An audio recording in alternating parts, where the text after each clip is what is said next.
Assalamualaikum warahmatullahi wabarakatuh.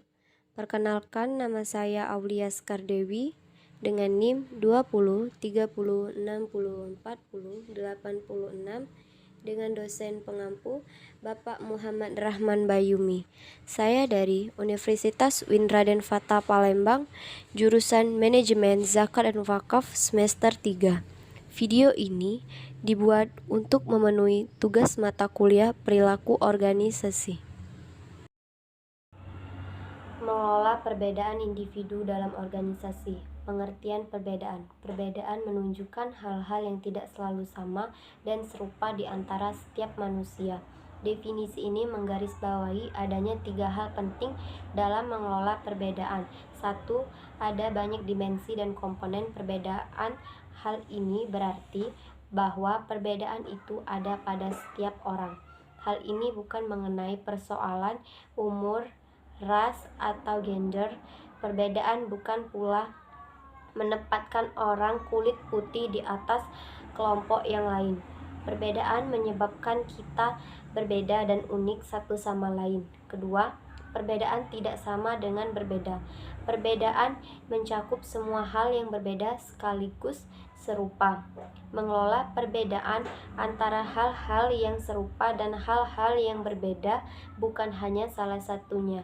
Dengan adanya perbedaan dalam organisasi, para manajer diharapkan dapat menyatukan hal-hal tersebut. Definisi menilai dan mengelola perbedaan.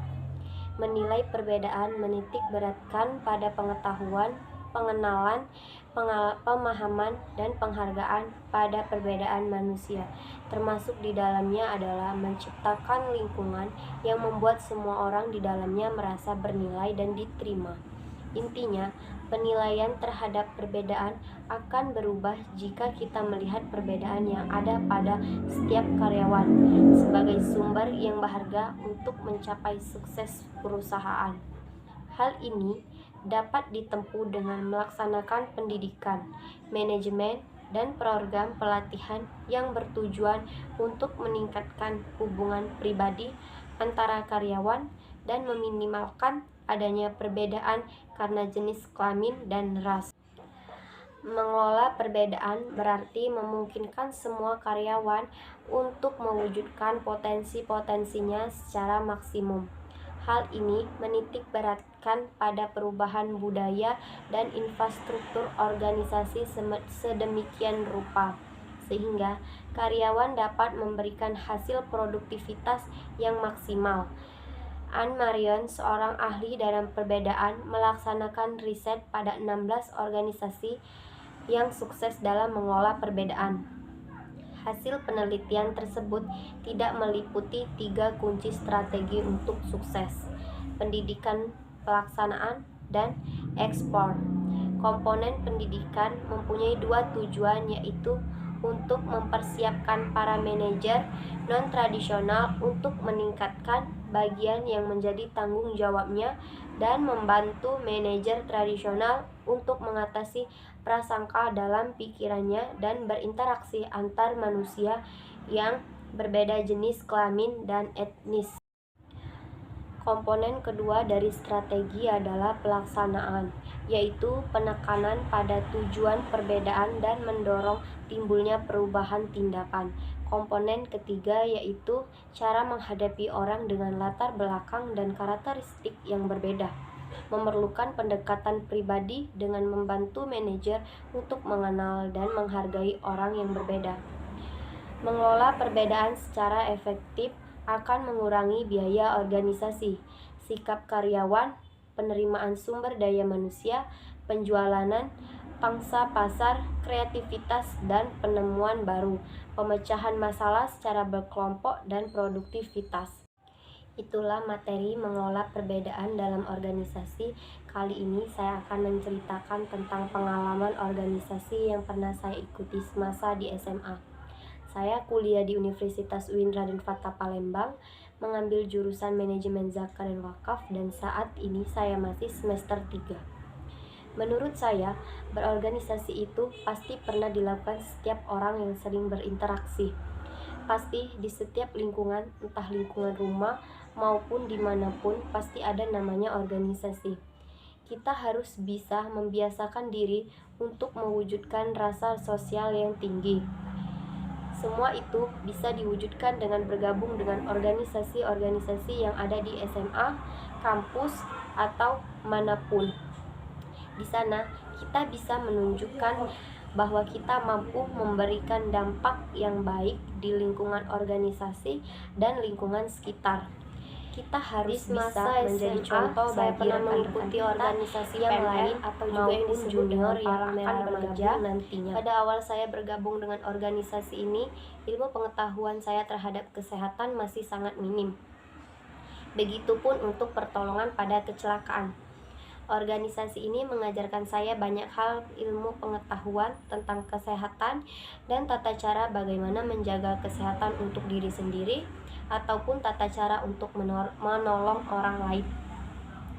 Di selang pulang sekolah, organisasi ini mempunyai jadwal untuk berkumpul dan di saat berkumpul inilah diajarkan semua yang berhubungan dengan palang merah dan berbagai pengalaman dengan sesama anggota PMR yang lain. Bukan hanya ilmu yang didapat dengan masuknya ke dalam organisasi dan berkumpul, semakinnya bertambah relasi teman yang mempunyai tujuan sama dalam organisasi ini. Organisasi ini pun bertujuan agar dapat menolong orang lain secara cepat dan berhati-hati.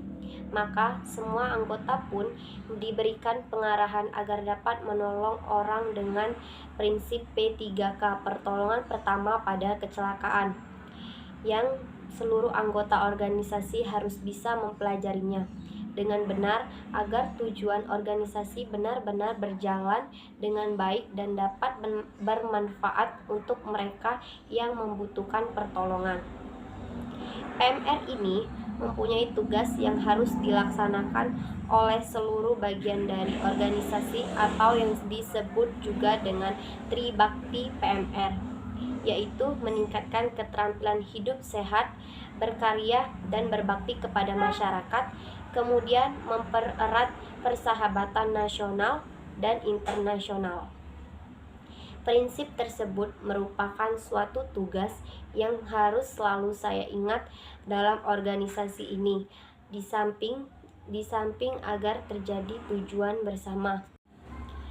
Dalam organisasi ini pun saya banyak belajar hal-hal bagaimana berbakti kepada anggota organisasi maupun kepada masyarakat lain yang membutuhkan pertolongan. Bukan hanya ilmu kesehatan, akan tetapi kami pun diberi pengarahan bagaimana bekerja sama yang baik dengan anggota-anggota lain atau teman-teman dalam satu organisasi ini, karena mempunyai tujuan yang sama, dan diberikan pengajaran bagaimana agar kita menjadi anggota-anggota yang bermanfaat dalam organisasi untuk masyarakat, sekolah, dan orang lain. Demikianlah pengalaman yang saya dapatkan dalam berorganisasi. Banyak hal yang saya alami dan saya pelajari, dimulai dari pengetahuan menjadi lebih banyak, menambah relasi, bagaimana bekerja sama yang baik dalam suatu organisasi dengan tujuan yang sama, dan semua itu bermanfaat untuk diri sendiri dan orang lain. Baiklah, di sini saya menunjukkan beberapa dokumentasi pada saat saya mengikuti Palang Merah Remaja di SMA saya, yaitu SMA Setia Dharma Palembang.